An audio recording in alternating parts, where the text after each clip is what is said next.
God of their ancestors with all of their heart and soul. All of Judah began to seek God with all of their heart and soul. It says that all Judah rejoiced about the oath because they had sworn it wholeheartedly. Not halfway in, not this God and that God, not let me keep some of my idols or some of my own ideas about who God is. No, they scrapped all of the junk and they began to seek God wholeheartedly, wanting His presence. And it says they sought Him eagerly and He was found by them.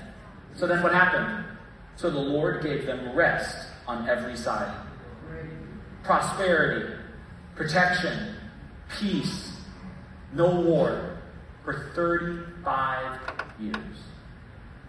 Now this isn't why we seek God, but man, God is so good. In His presence, He protects us. Now, being a person of God's presence doesn't mean that you won't ever encounter hard things. It doesn't mean bad times won't come. But it means that when those hard times come, you remain someone of God's presence. That prayer is your first response, not your last resort.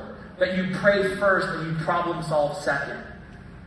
Asa, he got it wrong. 35 years of God's blessing and presence in his life. And guess what? War finally came. But he never sought the Lord. He went to fight the battle on his own.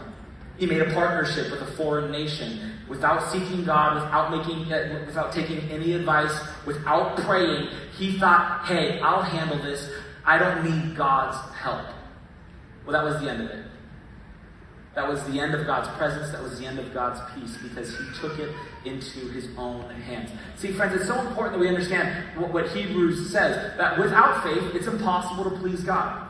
Because anyone who comes to him must believe that he exists and that he rewards those who earnestly seek him. Say, seek him. Seek him. Friends, have you been seeking him? As a church, we've been seeking him. And there should be a constant hunger for his presence in our life. Not just for attendance, not just for family dinners. No, there should be a hunger for the voice, for the presence, for the power of God in our life. And it should be accompanied with a distaste for what is sinful. A distaste for what is worldly. Because you can't have both. God can't bless sin. There are people who come to me and they ask God to bless their relationships. And I'm like, how can I bless your relationship? It's literally not something. God can't bless sin. Some of us, we're asking God to bless what he won't bless.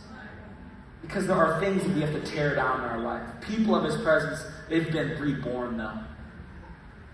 God has transformed them. They're being transformed. Things are being removed. People of his presence have been reborn. And people of his presence, they move in power.